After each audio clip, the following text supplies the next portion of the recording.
12 बज रहे थे। कोल्हापुर में धाराशिव जाने वाली सीनियर कॉलेज के छात्रों की बस जंगल के रास्ते से गुजर रही थी। ट्रिप खत्म करके वे वापस धाराशिव आ रहे थे। दिन भर मौज मस्ती करने की वजह से सभी छात्र थक कर सो गए थे। दरवाजे की सीट के पास विकास सर और सुशील सर खर्राटे ले रहे थे। बस ड्राइवर विजय मामा भी नींद में बस चला रहे थे। उनके बगल वाली सीट पर प्यून पांडु मामा बैठे हुए थे कि तभी बस के सामने जंगली सुअरों का झुंड आया। विजय मामा ने बस जंगल में रोक दी। कुछ देर में जब रास्ता खाली हुआ तो बस फिर से चलने लगी। कुछ ही देर में विकास सर के पीछे ही दूसरी सीट पर बैठा श्याम नींद से जाग गया। श्याम की उम्र 21 साल थी। पढ़ाई में बहुत तेज था, लेकिन हमेशा अकेला रहने वाला। ना किसी से बनती थी, ना ही उसका कोई दोस्त था। वह दूसरी सीट पर अकेला बैठा हुआ था। सर, टॉयलेट जाना है। सर ने आधी आंखें खोलकर खिड़की से बाहर देखा।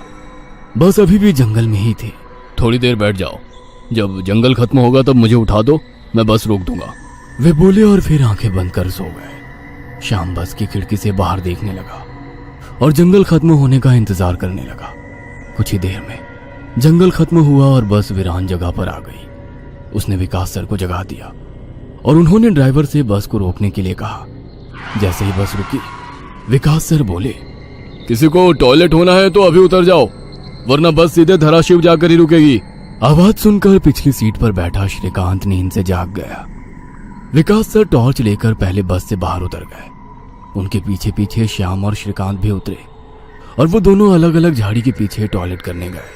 श्याम टॉयलेट करके वापस आया, लेकिन श्रीकांत अभी भी नहीं आया था कि तभी श्रीकांत जोर से चिल्लाया।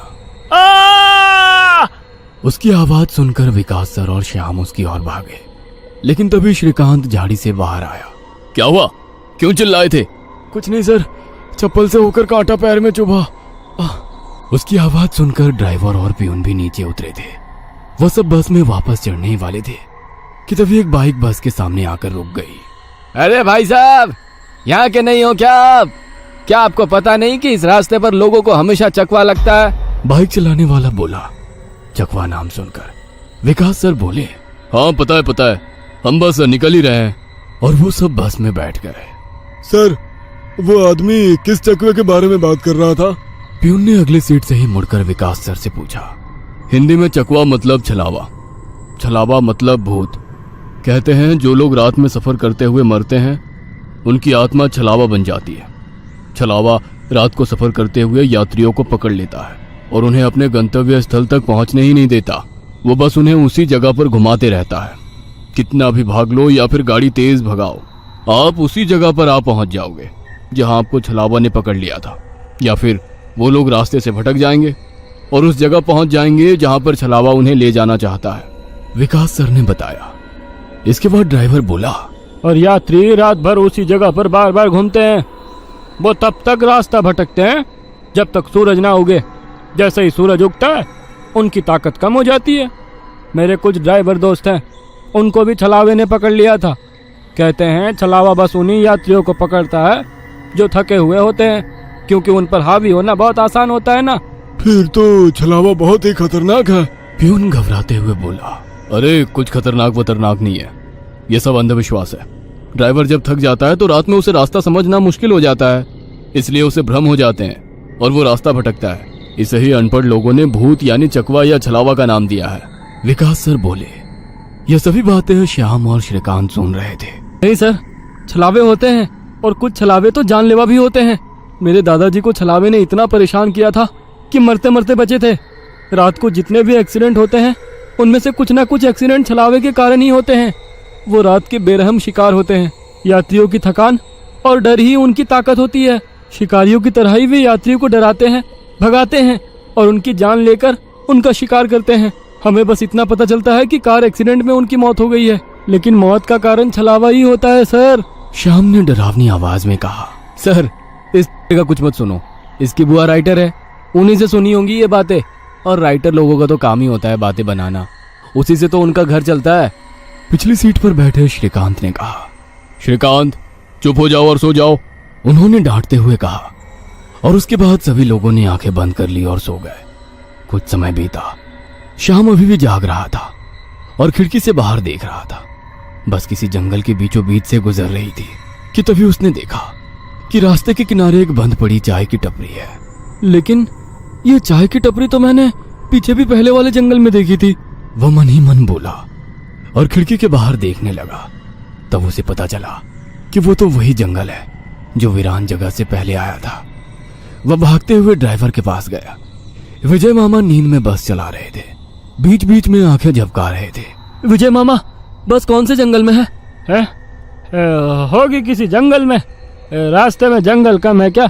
नहीं मामा, हम वापस उसी जंगल में पहुंच गए हैं जहां पर बस के सामने जंगली सुअर आ गए थे। नहीं बेटा, तुम्हें कुछ तो गलतफहमी हो रही है। वो जंगल तो कब का पीछे छूट गया है ना। उनकी बहस सुनकर विकास सर नींद से जाग गए। क्या हुआ श्याम? सर, हमें छलावा लग चुका है। उसने हमें पकड़ लिया है क्योंकि बस वापस उसी जंगल में आई है जहां से पहले गुजरी थी। लेकिन विकास सर भी ड्राइवर की तरह उस पर विश्वास नहीं कर रहे थे। सर, अगर आपको मेरी बात पर यकीन नहीं हो रहा है तो बाहर देखो। अभी कुछ देर रास्ते के किनारे एक ट्रक दिखाई देगा जो एक्सीडेंट में पलटी हो चुका है। और कुछ ही देर में रास्ते के किनारे सभी को पलटी हुई ट्रक दिखाई दी। ये देखकर सभी हैरान हो गए थे। ड्राइवर ने भी मान लिया कि श्याम सच बोल रहा है कि तभी जंगल खत्म हो गया और बस वही सुनसान वीरान जगह पर पहुंच गई जहां पर वो कुछ देर पहले टॉयलेट करने के लिए रोक दी गई थी। ये देखकर सभी की आंखें फटी की फटी रह गई थी। विकास सर की तो बत्ती ही गोल हो गई थी। श्रीकांत पिछले सीट से आगे आ चुका था। सबके चेहरे का रंग उड़ गया था। बस अभी भी रास्ते पर चल रही थी कि तभी वो फिर से वापस वही जंगल में पहुंच गई। वह सभी जान गए कि उन्हें छलावा ने पकड़ लिया है। ड्राइवर कोई दूसरा रास्ता मिलता है या नहीं ये देख रहा था, लेकिन फिर भी बस वापस उसी जंगल में आ जाती थी। ऐसा लग रहा था कि मानो पूरी दुनिया में बस वही एक रास्ता है जो घूम फिर कर उसी जंगल में ले आता है। सर, अभी इस छलावे से कैसे निकले? मैंने सुना है कि छलावे से बाहर तभी निकल सकते हैं जब सुबह हो जाए। इसका मतलब हमें रात भर इसी सड़क से गुजरना होगा, जंगल से वीराने में और वीराने से जंगल में। क्यों ना हम सुबह होने का इंतजार करते हुए उसी वीरान जगह पर रुक जाए। ड्राइवर बस चलाते हुए बोला। लेकिन शायद मैंने सुना है कि छलावे में रुकना ठीक बात नहीं है। नहीं सर, मेरी बुआ ने बताया था कि अगर सेफ जगह मिल जाए तो रुकने में कोई परेशानी नहीं है। बस इतना ही पता है तुम्हें? और कोई तरीका नहीं है क्या? है, लेकिन वो अभी के लिए नहीं है। और वैसे भी अगर जिस छलावे ने हमें पकड़ा है, अगर वो कमजोर हुआ तो उसकी शक्तियाँ कुछ ही देर में कमजोर हो जाएंगी और हम छलावे से छूट जाएंगे। फिर वो छलावा हमें नहीं पकड़ सकता। इन सभी की बातें सुनकर सोए हुए सुशील सर जाग गए। अरे क्या हुआ? आ गया क्या मेरा बोरगांव? सुशील सर उबासी लेते हुए बोले। तभी सभी ने उन्हें घटी हुई घटना बता दी। यह सुनकर सुशील सर के तो मानो होश ही उड़ गए। लेकिन तभी ड्राइवर जोर से चिल्लाया, सर, आगे एक गांव आया है। यह सुनकर सभी लोग ड्राइवर की तरफ भागे। तब उन्हें रास्ते के किनारे एक बोर्ड दिखाई दिया जिस पर लिखा था, बोरगांव में आपका स्वागत है। यह देख सुशील सर जोर से चिल्लाए, ये तो मेरा गांव है, लेकिन हम यहाँ इतने जल्दी कैसे पहुंचे? हमें तो कोल्हापुर से निकले मुश्किल से 2 घंटे हो गए हैं और मेरा गांव कोल्हापुर से 6-7 घंटे की दूरी पर। ये आपका गांव नहीं है सर, छलावा है। आपके मुंह से बोरगांव का नाम सुनकर छलावा हमें बोरगांव दिखाकर गुमराह कर रहा है। लेकिन अच्छा हुआ बोरगांव आ गया। मुझे लगता है कि हमें यहाँ पर सुरक्षित जगह ढूंढकर छिप जाना चाहिए। और सुशील सर के घर से ज्यादा सुरक्षित किसका घर हो सकता है? लेकिन सर, छलावे में एक जगह पर रुकना खतरे से खाली नहीं है और छलावा खुद में ही खतरा है। वो खुद में सुरक्षित जगह कैसे रख सकता है? तुझे मेरे से ज्यादा पता है क्या? बचपन से मैं भूतों के बारे में सुनते और पढ़ते आया हूँ। तू तय रहा। विजय मामा, बस सुशील सर के घर की तरफ ले चलो। सुशील सर ने ड्राइवर को अपने घर का रास्ता दिखाया, लेकिन तभी उन्हें उनके गली में लोगों की भीड़ दिखाई दी। बस आगे नहीं जा सकती थी, इसलिए उन्होंने बस दूर ही खड़ी कर दी। भीड़ में खड़े लोग जोर जोर से रो रहे थे और भीड़ का रुख सुशील सर के घर की तरफ ही था।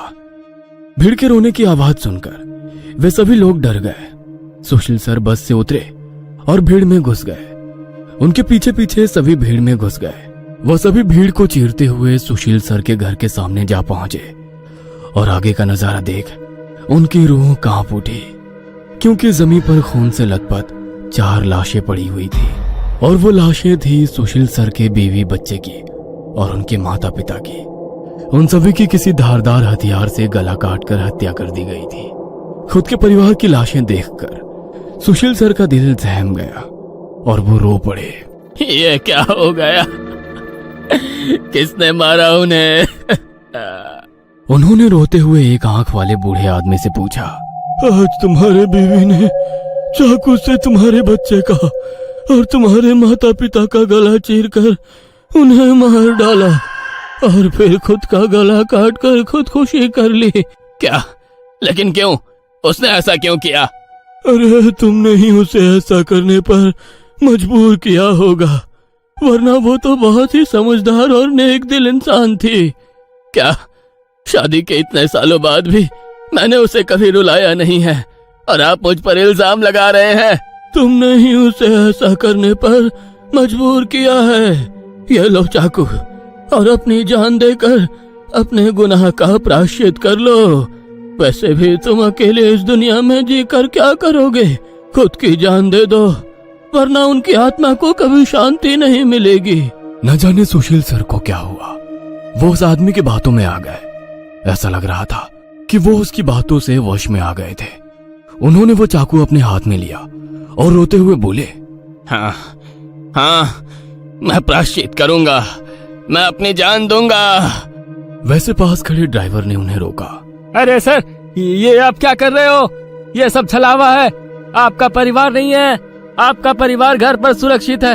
तभी एक आंख वाला आदमी बोला, ए, तूने अगर एक लफ्ज भी आगे कहा तो तुम्हें पकड़कर गांव के बीचों बीच सूली पे चढ़वा देंगे। यह सुनकर ड्राइवर डर गया और चुप बैठ गया। सुशील सर ने जमीन पर बैठकर चाकू की धार अपने गले पर रखी।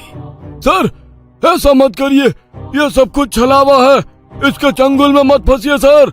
लेकिन फिर भी सर होश में नहीं आ रहे थे, इसीलिए प्यून ने गुस्से में आकर उनको चांटा मारा।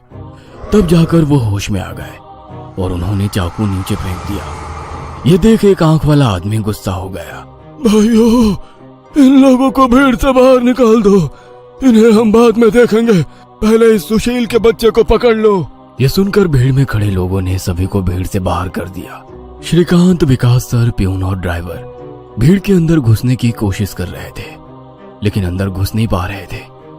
सुशील सर के हाथ पैर बांधकर उन्हें जमीन पर बिठाया गया। सुशील सर अपनी जान की भीख मांग रहे थे। मुझे कोई बचाओ, विकास सर, पांडु मामा, मुझे प्लीज बचाओ, मुझे बचाओ। वो चिल्ला रहे थे कि तभी एक आंख वाले आदमी ने चाकू से सुशील सर का गला काटा और उनका सर धड़ से अलग कर दिया। उसने उनका सर हाथ में पकड़ा और भीड़ के बाहर हवा में फेंक दिया। वो सीधे श्रीकांत और श्याम के सामने आ गिरा। वो दोनों चीखे। तब एक आंख वाला आदमी बोला, भाइयों, इन शहरी लोगों ने सुशील को बचाने की जरूरत की है, उन्हें भी पकड़कर उनका गला काट दो। वैसे भीड़ में खड़े लोग इन सब लोगों की तरफ मुड़े।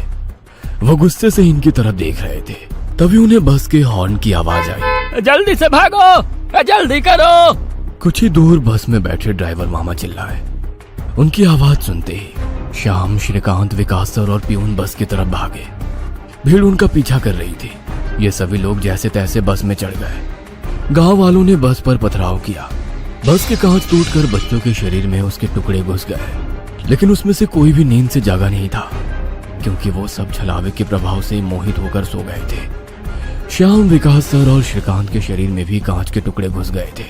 कुछ लोग बस के सामने खड़े होकर रोड से बस को तोड़ रहे थे कि तभी ड्राइवर ने उन पर बस चढ़ा दी और बस वहां से चल पड़ी। जैसे तैसे बस गांव से बाहर आ गई। हर कोई अपने शरीर से कांच के टुकड़े निकालने में लगा हुआ था। श्रीकांत अपने हाथ में घुसा कांच का टुकड़ा निकाल रहा था कि तभी प्यून वहां पर आया। भतीजे, रुक, मैं निकालता हूँ, वो बोला, क्योंकि श्रीकांत उनकी बहन का बेटा था। बस फिर से वापस जंगल में आ गई थी। न जाने कब वो छलावा उन्हें अपने गिरफ्त से छोड़ने वाला था। सुशील सर की अभी अभी मौत हो चुकी थी। हर कोई घबराया हुआ था। श्याम, अब बताओ हम क्या करें? अरे इसे क्या पूछना है, इसकी वजह से आज सुशील सर की जान चली गई है और हम सब मरते मरते बचे हैं। चुप हो जाओ। हमने उन्हें बचाने की कोशिश की, लेकिन वो खुद अपने भावना को रोक नहीं सके और इसीलिए मारे गए। इसमें मेरी कोई गलती नहीं है। श्याम सफाई देते हुए बोला, लेकिन अब हम क्या करें? हमें बस सुबह होने का इंतजार करना होगा और बिना कहीं रुके बस चलाते रहना होगा। अरे लेकिन बस में इतना डीजल भी नहीं है कि सुबह होने तक चले। अगर बस का डीजल सुबह से पहले खत्म हो गया तो हम इस छलावे का शिकार हो जाएंगे। ये भी है, ये छलावा तो मेरे सोच से ज्यादा ताकतवर निकला। आज अमावस्या है, शायद ये अमावस छलावा है। बुआ कहती थी कि छलावे के बहुत से प्रकार हैं, जिससे सबसे खतरनाक अमावस छलावा होता है। ये सिर्फ और सिर्फ अमावस की रात शिकार करने के लिए बाहर निकलता है। इसे अकेले 2 या 3 लोगों की शिकार करना पसंद नहीं है। जहाँ पर यात्री बहुत सारी संख्या में होते हैं, बस उन्हीं पर यह छलावा हावी हो जाता है। वो सबसे पहले सबसे ज्यादा कमजोर और सफर में थके हुए इंसान को ढूंढता है, उन्हें डर दिखाता है, और जब उसकी डर से मौत हो जाती है तो उसके शरीर पर कब्जा करता है और बाकी यात्रियों के बीच में रहकर उन्हें गुमराह करता है। उन्हीं छलावे में बस घूमता रहता है और जब सभी यात्री थक जाते हैं तब उनका शिकार करता है। और मेरे हिसाब से हम जिस छलावे के चंगुल में फंसे हैं वो अमावस छलावा ही है, और वो भी हमारे बीच में ही है। श्याम डरावनी आवाज में बोला। यह सुनकर सभी के होश उड़ गए थे। वो सब तो ठीक है, लेकिन अब हम इस छलावे से बाहर कैसे निकले? ड्राइवर ने पूछा। इस पर श्याम ने कहा, अब केवल एक ही उपाय है, लेकिन इसमें खून बहने के चांसेस है। क्या है वो उपाय? छलावा अभी भी हमारे बीच किसी मृत शरीर पर कब्जा करके बैठा है। हमें उसे ढूंढना होगा और उसे मारना होगा, क्योंकि उसकी आत्मा मृत शरीर से ज्यादा मजबूती से चिपकी नहीं होती। जैसे ही हम उसको मारेंगे, उसकी आत्मा मृत शरीर छोड़ देगी और फिर वो किसी मृत शरीर में घुस नहीं सकेगी, क्योंकि एक अमावस छलावा एक रात सिर्फ एक ही मृत शरीर पर कब्जा कर सकता है। लेकिन हम में से ये छलावा है कौन? वो पीछे सोए हुए स्टूडेंट के शरीर में नहीं है, क्योंकि वो होश में नहीं है। वो हम 5 में से एक है। क्या? लेकिन हम सब तो जिंदा हैं। नहीं, हम में से एक पहले ही मर चुका है। उसे छलावे ने मार डाला है और उसके शरीर पर कब्जा कर लिया है। कब्जे के बाद मृत शरीर बिल्कुल एक जिंदा आदमी लगता है, क्योंकि छलावा अपने ताकत से जिंदा इंसान की नकल करता है। लेकिन वो है कौन? वैसे श्याम गंभीर हो गया और उसने श्रीकांत की ओर देखा। बस अभी भी जंगल के रास्ते चल रही थी। ड्राइवर बस चलाते चलाते पीछे हो रही बातचीत सुन रहा था, क्योंकि उसे पता था कि अगर बस रुकी तो छलावा उसे निगल जाएगा। बस में सन्नाटा छाया हुआ था। हर कोई श्याम के मुंह से छलावे का नाम सुनना चाहता था कि तभी श्याम बोला, ये श्रीकांत ही छलावा है। ये क्या बकवास कर रहे हो तुम? होश में तो हो?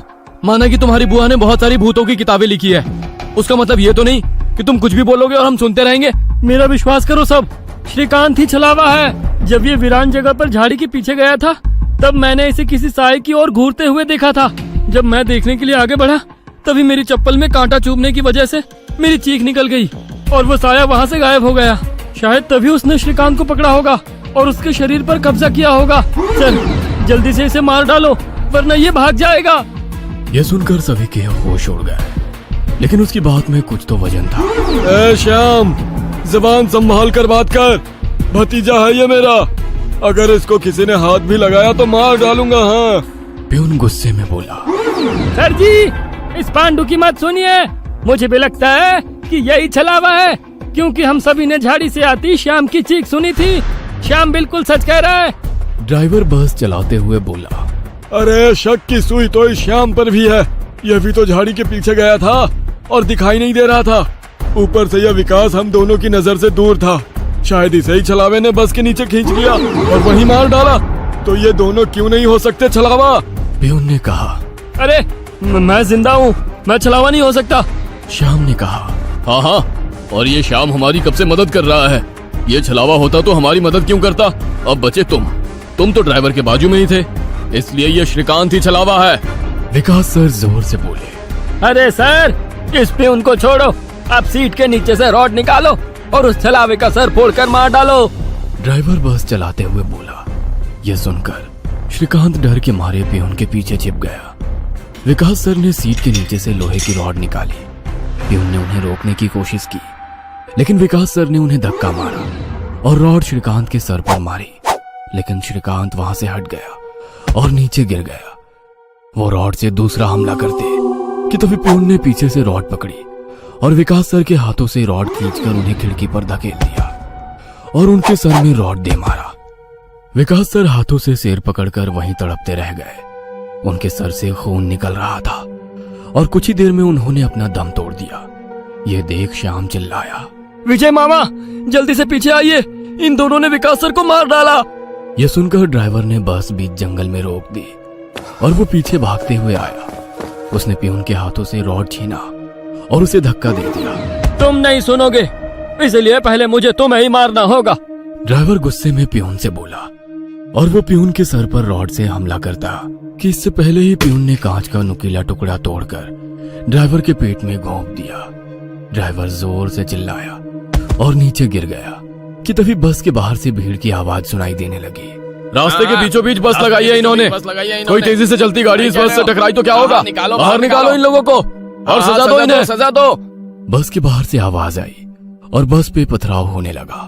पियून आगे की तरफ भागते हुए गया तो देखा कि 5-6 लोग बस पर पथराव कर रहे हैं। लोग गुस्से से चिल्लाने लगे, बाहर निकलो बुज़दिलो, अंदर क्यों छुप कर बैठे हो? अरे क्या हुआ भाइयों, आप ऐसा क्यों कह रहे हो? पियून चीख चीख कर उनसे पूछ रहा था, लेकिन कोई भी उसकी तरफ ध्यान नहीं दे रहा था। तभी श्याम श्रीकांत से बोला, ये लोग सिर्फ छलावा है। हम जंगल में रुके हुए हैं, इसलिए हम मुसीबत में पड़ चुके हैं। विकास सर और ड्राइवर दोनों मर चुके हैं, फिर भी हम छलावे से बाहर नहीं निकले। इसका मतलब छलावा अभी भी हमारे बीच में है और वो छलावा तुम्हारा मामा है। ये सुनकर श्रीकांत की आंखें फटी की फटी रह गईं। नहीं नहीं, ऐसा नहीं हो सकता। अरे ऐसा ही है श्रीकांत, तुमने देखा कि किस तरह से तुम्हारे मामा ने विकास सर और ड्राइवर की जान ली। वो उन्हें सिर्फ घायल भी तो कर सकता था, लेकिन नहीं, उसने उनकी जान ली। अब तो अपने मामा प्रेम से बाहर आओ श्रीकांत और देखो उस आदमी को, वो तुम्हारा मामा नहीं छलावा है। यह सुनकर श्रीकांत सोच में पड़ गया। श्रीकांत, लोग अभी बस के कांच तोड़कर अंदर आ जाएंगे और हमारी जान ले लेंगे।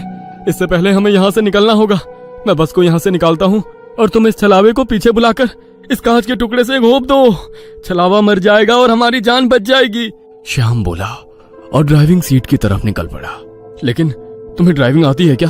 अरे मेरे मामा की ट्रैवल एजेंसी है, इसलिए मैं बस पहले ही चलाना जानता हूँ, उसने कहा और ड्राइविंग सीट पर जा बैठा। उसने बस चालू की और बस चलाने लगा। पियून पीछे श्रीकांत के पास जा पहुंचा। श्याम बहुत ही मन लगाकर बस को भगा रहा था कि तभी उसे पियून की चीख सुनाई दी। उसने मिरर में देखा तो पियून गले में हाथ लगा के नीचे गिर गया। श्रीकांत के हाथ में खून से सना कांच का टुकड़ा था। उसने अपने ही मामा को गला काट कर मार डाला था। श्रीकांत श्याम के पास आया।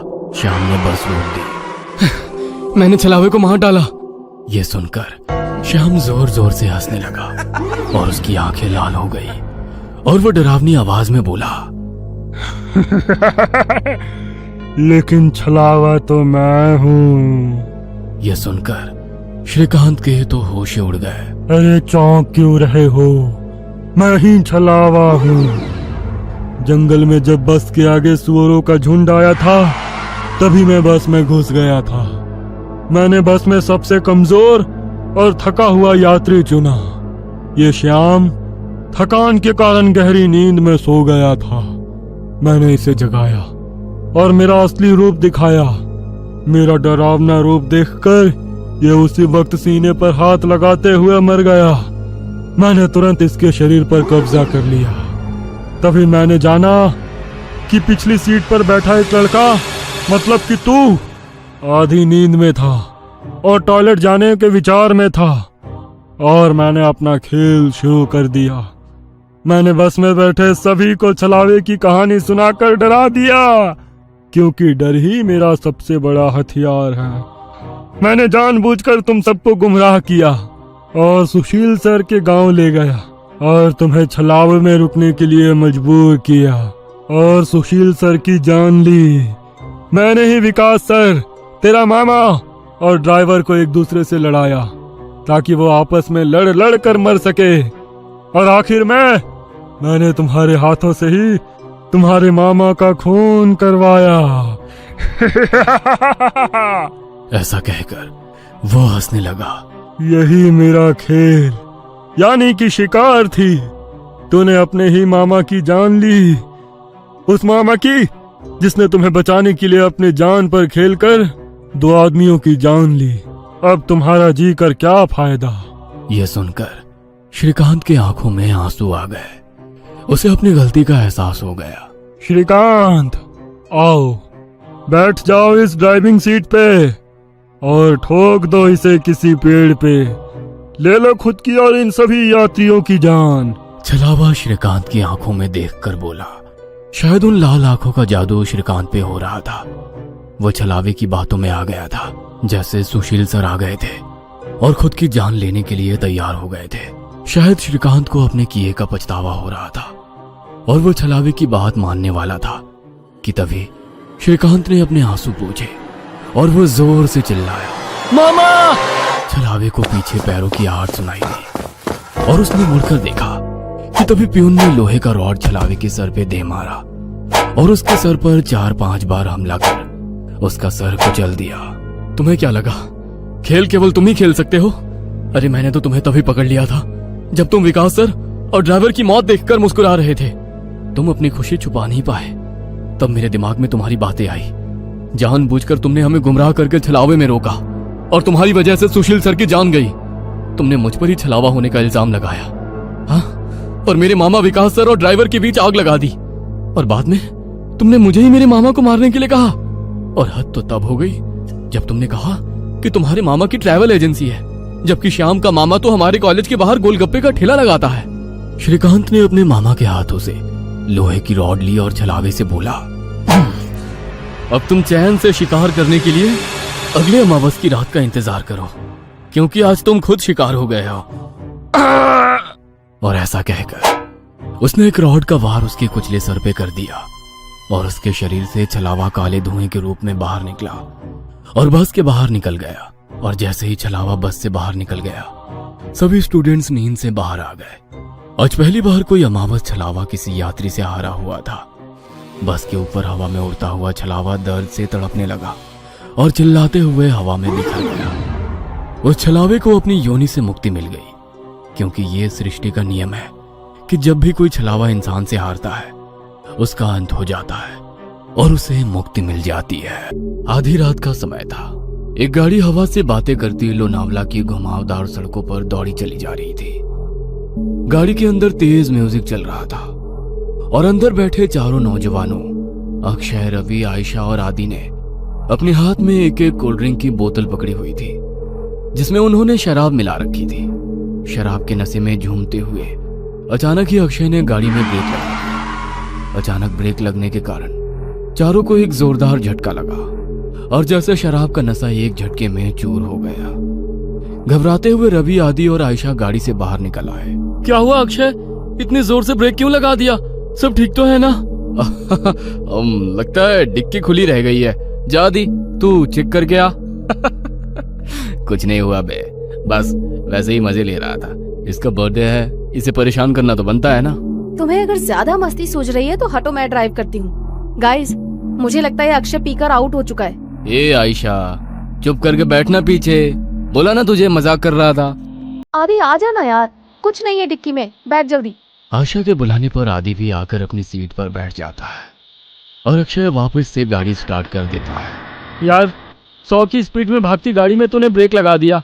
अगर गाड़ी पहाड़ से नीचे गिर जाती तो अभी इन वादियों में भूत बनकर घूमते अपन लोग। हैं यार प्लीज ऐसा करो, किसी लॉज पर गाड़ी रोक दो, हम लोग सुबह निकलेंगे। अब तेरी क्या प्रॉब्लम है? तुम लोग समझ नहीं रहे हो यार, तुम सबको चढ़ गई है, अपने होश में नहीं हो तुम लोग। इस तरह लॉन्ग ड्राइव पर जाना सही नहीं है और तुम लोग अभी इस हाईवे के बारे में ज्यादा कुछ जानते भी नहीं हो। यार तेरा ही बर्थडे मनाने जा रहे हैं, तू सारा मजा मत खराब कर। अच्छा बता, क्या प्रॉब्लम है इस हाईवे में? यार मैंने बोला ना, ये रास्ता सही नहीं है। यहाँ के लोकल्स का कहना है कि आगे पहाड़ी पर अक्सर रात में एक्सीडेंट होते हैं। क्या बकवास है ये? एक्सीडेंट किस रोड पर नहीं होते हैं? हाँ, इसमें क्या नई बात है? होते हैं, सब जगह होते हैं, लेकिन यहाँ पर वजह कुछ और होती है। बस तू यू टर्न लो और पीछे चलो। अब तो तूने चैलेंज कर दिया भाई को, अब गाड़ी नहीं रुकने वाली। आदि के लाख रिक्वेस्ट करने पर भी अक्षय ने फिर से गाड़ी का गियर बढ़ाया और एक बार फिर से उनकी गाड़ी हवा से बागी गई।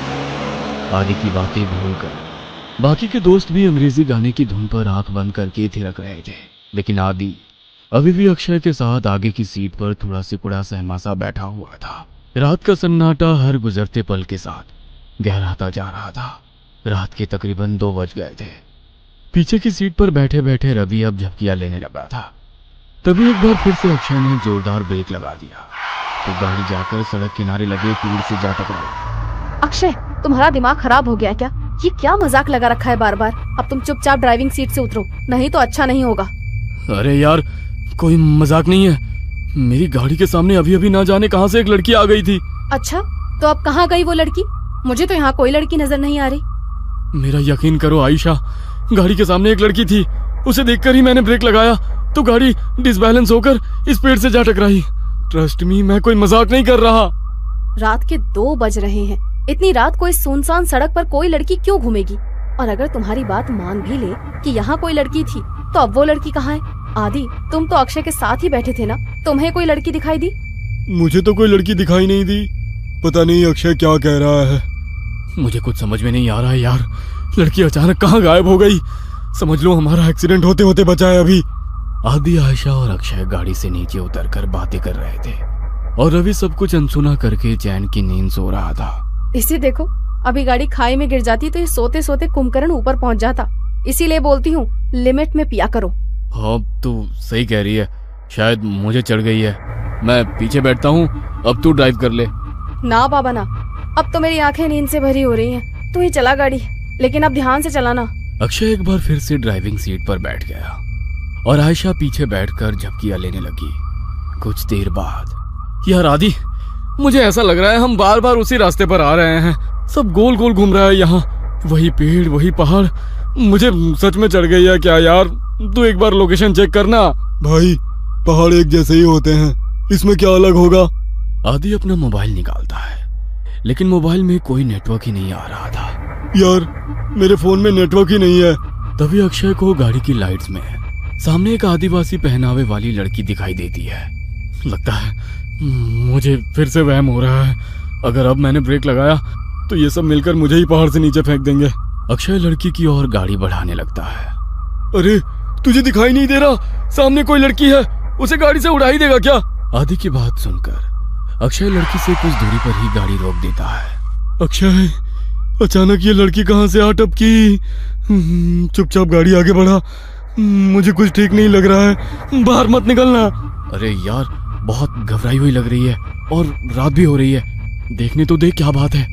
मैं बोल रहा हूँ ना, ये रास्ता सही नहीं है यार।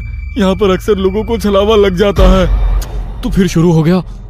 तभी वो लड़की दौड़ते हुए उनकी गाड़ी के पास आ जाती है। मुझे भूलनपुर तक छोड़ दो साहब, आपकी बड़ी मेहरबानी होगी। क्या बात है, डरी हुई क्यों लग रही हो? साहब, वो लोग मेरे पीछे लगे हैं। आप बस जल्दी से यहाँ से चलो, नहीं तो कुछ भी हो सकता है। लड़की की बात सुनकर अक्षय गाड़ी का दरवाजा खोल देता है और लड़की आकर आयशा के बगल में बैठ जाती है। आपका बहुत बहुत शुक्रिया साहब, आज तो मैं बाल बाल बची हूँ। आपको पता नहीं है साहब, इतनी रात गए इधर निकलना सही नहीं है। यहाँ रात गए अपने शिकार की तलाश में छलावा घूमता है। कहते हैं जिसके ऊपर छलावा की नजर पड़ जाए, फिर वो नजर बांध देता है। उसके बाद आप वही देखोगे जो वो आपको दिखाएगा। लेकिन तुम भाग क्यों रही थी? कौन था तुम्हारे पीछे? साहब, मैं छलावा के पकड़ में आ गई थी। बड़ी मुश्किल से अपनी जान बचाकर भागी हूँ। लड़की अभी अपनी कहानी सुना ही रही थी कि सामने से कुछ लोग मशाल लेकर सड़क के बीचों बीच खड़े हो जाते हैं। अरे, ये लोग ऐसे सड़क घेर कर क्यों खड़े हो गए हैं? कौन है ये लोग? ओ शिट, हॉर्न बजा जल्दी। इन लोगों पर हॉर्न का कोई असर नहीं पड़ रहा यार।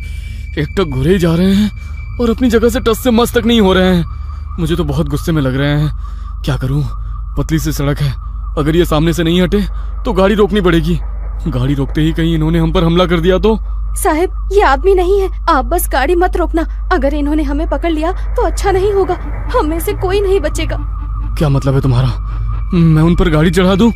नहीं नहीं, ये मुझसे नहीं हो पाएगा। अक्षय की गाड़ी धीरे धीरे उस भीड़ के नजदीक पहुंच रही थी। भीड़ में खड़े लोगों के हाथों में जलती हुई मशाल और लाठी डंडे दिखाई पड़ रहे थे। इसके साथ ही उनके चेहरे पर गुस्सा भी साफ साफ देखा जा सकता था। जैसे ही गाड़ी उस भीड़ के नजदीक पहुंचने को हुई, अचानक ही अक्षय को दाईं ओर एक मोड़ दिखाई दिया और उसने गाड़ी उधर ही घुमा दी। अब गाड़ी उस सुनसान रास्ते पर दौड़ती चली जा रही थी। अचानक ही आयशा की नींद टूट जाती है। अरे यार, ये लड़की कौन है और ये कहाँ आ गए हम लोग? यार आयशा, हम अपनी आंखों से छलावा देखकर आ रहे हैं। बस लास्ट मोमेंट पर अक्षय ने इस रोड पर गाड़ी घुमा ली, नहीं तो पता नहीं आज क्या होता। मुझे तो अभी तक सोच सोच कर ही घबराहट हो रही है। ये सब हमारे साथ क्या हो रहा है? मुझे कुछ समझ नहीं आ रहा। हम लोग अभी एग्जैक्टली है कहाँ, कुछ पता है? आशा के इतना कहते ही अक्षय को सड़क पर एक बोर्ड दिखाई देता है। ये देख, सामने बोर्ड पर लिखा है लोनावला 60 किलोमीटर। लो, हम तो बस 1 घंटे में लोनावला पहुंचने वाले हैं। लेकिन लोनावला पहुंचने में तो 8 घंटे लगते हैं ना। इतनी जल्दी हम लोग लोनावला कैसे पहुंच सकते हैं? आखिर ये कौन सा रोड है जो इतनी जल्दी वहां पहुंचा रहा है? वेट, मुझे ऐसा क्यों लग रहा है कि हमारी ये ट्रिप कुछ अनयूजुअल सी हो गई है। रवि सोए ही जा रहा है, इतना कुछ हो गया लेकिन इसकी नींद ही नहीं खुल रही है। आधी रात को तुम्हें ये लड़की मिल जाती है, फिर ये पता नहीं कौन सा नया रास्ता मिल जाता है, और अब तुम कह रहे हो लोनावला बस 60 किलोमीटर बचा है। I can't believe it. कुछ तो गड़बड़ हो रही है हमारे साथ। क्या यार आयशा, तू तो मजे से नींद में झपकियां ले रही थी ना। अगर तूने वो मशाल और हथियार वाले लोग देखे होते तो तुझे भी यकीन हो जाता अक्षय ने जो उस मोमेंट पर किया वो सही किया, कुछ अनयूजुअल नहीं है। मैं अक्षय को गलत नहीं बता रही हूँ, लेकिन मुझे यकीन नहीं है कि ये रास्ता सही है। आयशा, आदि और अक्षय के बीच बहस चल रही थी कि उन्हें सड़क के किनारे एक ढाबा दिखाई देता है। चलो इस ढाबे पर उतरकर पता करते हैं कि ये रास्ता कहाँ जाता है। नहीं साहब, मैं गाड़ी से नीचे नहीं उतरूंगी, आप लोग जाइए, मैं यही ठीक हूँ। मुझे बहुत डर लग रहा है। मुझे भी लगता है कि हमें यहाँ पर नहीं उतरना चाहिए। जहाँ तक मुझे पता है इस पहाड़ी रास्ते पर कोई ढाबा नहीं है, फिर ये ढाबा अचानक कहाँ से आ गया? अरे यार चलो ना, तुम लोग हर काम बिगाड़ते क्यों रहते हो? कुछ खाने को मिल जाए तो ले लेंगे, फ्रेश भी हो लेंगे। ये रवि तो उठ ही नहीं रहा है, इसके लिए भी कुछ पैक करा लेंगे। आदि और अक्षय के कई बार समझाने पर भी आयशा और वो लड़की गाड़ी से उतरने के लिए तैयार नहीं हुई, इसलिए वो दोनों ही ढाबे के अंदर पहुंच जाते हैं। वहां पहुंचकर अक्षय सिगरेट सुलगा लेता है। आदि, सिगरेट पिएगा? दूर रख इसे, पहले ही शराब पी रखी है, ऊपर से ये सिगरेट। पागल मत बन अक्षय, तुझे गाड़ी भी चलानी है। अरे वो तो कब की उतर गई भाई। कोई है? अरे भाई कुछ मिलेगा खाने के लिए? अक्षय के कहीं बाहर आवाज लगाने पर एक रहस्यमयी सा दिखने वाला आदमी अंदर से बाहर आता है। कुछ खाने के लिए है? अक्षय की बात सुनकर वह आदमी एक प्लेट में दाल चावल निकालकर उसकी ओर बढ़ा देता है। छी, ये कैसा खाना है? इसमें तो कीड़े रेंग रहे हैं। खाओ चुपचाप, हम भी कई दिनों से भूखे हैं। अब तुम आ गए हो, अब हमारी भूख भी मिट जाएगी। उस आदमी की रहस्यमयी बातें सुनकर अक्षय बहुत घबरा जाता है। अक्षय उस आदमी को धक्का देकर वहां से भागते हुए गाड़ी की तरफ आ जाता है। आदि चल यहाँ से, ये आदमी मुझे कुछ ठीक नहीं लग रहा है, यहाँ रुकना सही नहीं है। कहाँ तक भागोगे? वो तुम तक पहुंच चुका है, छल चुका है तुम्हें। अब तुम में से कोई नहीं बचेगा। इतना कहकर वो आदमी वहां से गायब हो जाता है। अक्षय और आदि हाँफते हुए वापस गाड़ी में आकर बैठ जाते हैं। गाड़ी में बैठ आदि, हम अभी भी छलाऊ में हैं, और उस आदमी ने अभी अभी हमसे कहा कि वो हम तक पहुंचकर हमें छल चुका है। इसका मतलब कहीं ये तो नहीं कि छलावा हम में से ही कोई एक हो? अबे क्या बकवास कर रहा है? क्या नई कहानियां बना रहा है अब तू? अरे तू तो पूरे रास्ते सो रहा था ना, तुझे नहीं पता हमारे साथ क्या क्या हुआ है। तू चुप रह, ये ढाबा भी एक छलावा ही था। कुछ समझ नहीं आ रहा है क्या सच है क्या भ्रम। 1 मिनट रवि, इतनी बार गाड़ी रुकी, इतना शोरगुल हुआ, तेरी नींद कैसे नहीं टूटी? तू रवि ही है ना? कहीं ऐसा तो नहीं कि यही छलावा हो? सोचो गाइस, पूरे रास्ते इसने हमसे कोई बात नहीं की है। ए, तुम लोग पागल हो गए हो क्या? हाँ, मुझे तो लगता है ये लड़की ही छलावा है। आधी रात को सड़कों पर लड़कियां नहीं प्रेत घूमती हैं। मेरी मानो तो इसे पहाड़ से नीचे धकेलकर छुटकारा पाओ इससे, देखना उसके बाद सब सही हो जाएगा। पागल मत बनो, मैं एक इनोसेंट लड़की को ऐसे कुछ भी करने नहीं दूंगा। मुझे तो लगता है साहब ये आदि सर ही छलावा है, यही हमें ढाबे में ले जाने के लिए पीछे पड़े थे। ये सब इनकी ही चाल है। अरे बस करो तुम सब के सब, ये क्या तमाशा शुरू कर दिया? तुम चुप करो अब, मैं अभी मरना नहीं चाहती। सबसे पहले तो मैं इस लड़की का काम तमाम करूंगी। मुझे भी लगता है कि ये लड़की ही गड़बड़ है। आशा अपने बगल में बैठी उस आदिवासी लड़की का गला दबाने लगती है। आशा को उस लड़की का गला दबाते देखकर अक्षय गाड़ी रोक देता है और उसे बचाने की कोशिश करने लगता है। इस लड़की के लिए मैं अपने दोस्तों की जान खतरे में नहीं पड़ने दूंगा। तभी रवि गाड़ी में रखी लोहे की रॉड उठाकर उस लड़की के सर पे दे मारता है। ये क्या कर दिया तूने? बस खत्म हो गई प्रॉब्लम। इसकी बॉडी को गाड़ी से बाहर फेंको और आगे बढ़ो। लड़की को मारने के बाद वे लोग उसकी बॉडी को गाड़ी से नीचे उतार रहे होते हैं कि तभी दूसरी ओर से कुछ गांव वाले मशाल लेकर उनकी ओर दौड़ते दिखाई पड़ते हैं। ये तो वही लोग हैं ना जिसे ये लड़की छलावा बोल रही थी। इसका मतलब छलावा अभी भी हमारे आसपास ही है। जल्दी चलो यहाँ से। वे चारों घबरा कर फिर से गाड़ी में बैठ जाते हैं। देखो, सुबह होने में बस 1 ही घंटा बाकी है। हमारे बीच जो भी छलावा है वो अगले 1 घंटे में हम सबको अपने साथ ले जाएगा। हमें उसके बारे में पता लगाकर उसे खत्म करना होगा, नहीं तो हम में से कोई नहीं बचेगा। Calm down. ये जो कुछ भी है इसने हमारी सोचने की शक्ति को खत्म कर दी है। हम लोग एक भ्रम में हैं। क्या सच है क्या झूठ कुछ भी समझ नहीं आ रहा है। वो हमें इमोशनली ब्रेक कर रहा है ताकि हम पर काबू कर सके। तू अपना प्रवचन अपने पास रख, मैं तुम तीनों को ही खत्म कर दूंगा, तो छलावा के बचने का कोई चांस भी नहीं रहेगा। तू मुझे भी मार देगा रवि? तू तो मुझसे प्यार करता था ना। Shut up! मुझे यहाँ से जिंदा अपने घर जाना है बस।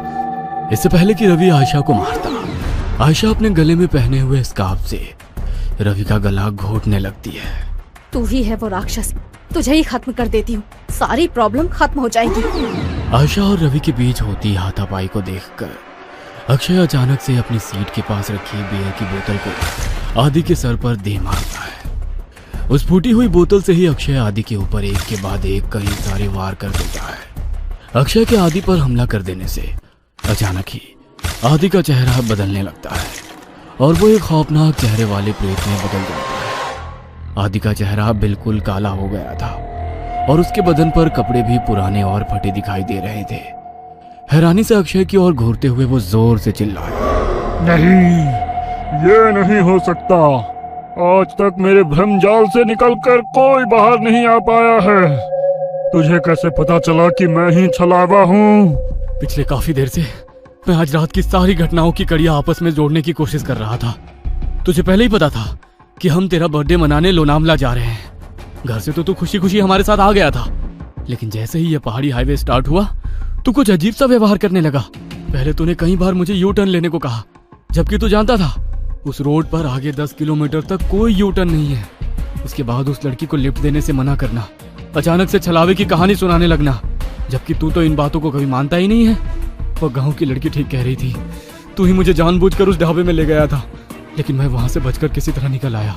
मेरे सिगरेट के लिए पूछने पर तूने मेरा हाथ जब झटका वो मुझे बहुत अजीब लगा था। और सबसे जरूरी बात, रवि तो पूरे रास्ते गाड़ी से उतरा ही नहीं था। इसीलिए जब आयशा रवि को मारने लगी तो मैंने तेरी तरफ नजर घुमाकर देखा। तू अपनी सीट पर बैठा बड़े आराम से मुस्कुरा रहा था। कोई दोस्त अपने दोस्त को ऐसी हालत में देखकर हंस नहीं सकता। मैं समझ गया कि छलावा तू ही है और कोई नहीं। मूर्ख हो तुम सब। मैंने तुम्हें समझने के लिए कितने मौके दिए, लेकिन तुम मूर्ख के मूर्ख ही रहे। मैंने तुम्हें बताया था, छलावा जो चाहेगा तुम बस वही देखोगे। मैंने तुम लोगों की नजर और दिमाग को बांध रखा था। गांव के लोग उस लड़की को नहीं, मुझे पकड़ने के लिए तुम्हारा पीछा कर रहे थे। इसलिए मैंने तुमसे कहा कि गाड़ी मत रोकना। मैंने ही तुम्हें वो ढाबा दिखाया ताकि तुम सब वहां नीचे उतर जाओ और मैं अपना शिकार कर लूं। लेकिन ये आयशा बहुत चालाक है। इसने गाड़ी से उतरने से मना कर दिया था, इसलिए मैं वहां शिकार करने से चूक गया। बस कुछ देर की बात और थी, इस रवि के मरते ही तुम दोनों एक दूसरे की जान के दुश्मन बन जाते और एक दूसरे को मार डालते और मेरी जीत हो जाती। अगर ये आदि नहीं है तो हमारा आदि कहाँ है? तुम्हारा आदि तो उसी जगह मेरा शिकार बन गया था, जब पहली बार तुम सब गाड़ी से उतरकर इस अक्षय से झगड़ा कर रहे थे और वो गाड़ी की डिक्की चेक कर रहा था। अक्षय, मार इसको, छोड़ना मत। उसने हमारे आदि को मार डाला, मैं इसे नहीं छोड़ूंगी। सुबह के 4 बज चुके हैं, अब तुम लोग मेरा कुछ नहीं बिगाड़ सकते। इतना कहकर वो छलावा वहां से गायब हो जाता है। जन्मदिन के दिन ही अपने दोस्त को खोने के गम ने उन सबको तोड़ कर रख दिया था। उस रात छलावे से उनकी जान तो बच गई थी, लेकिन अपने दोस्त को खोने का गम जीवन भर उनके सीने पर बोझ बनकर उन्हें सालता रहा।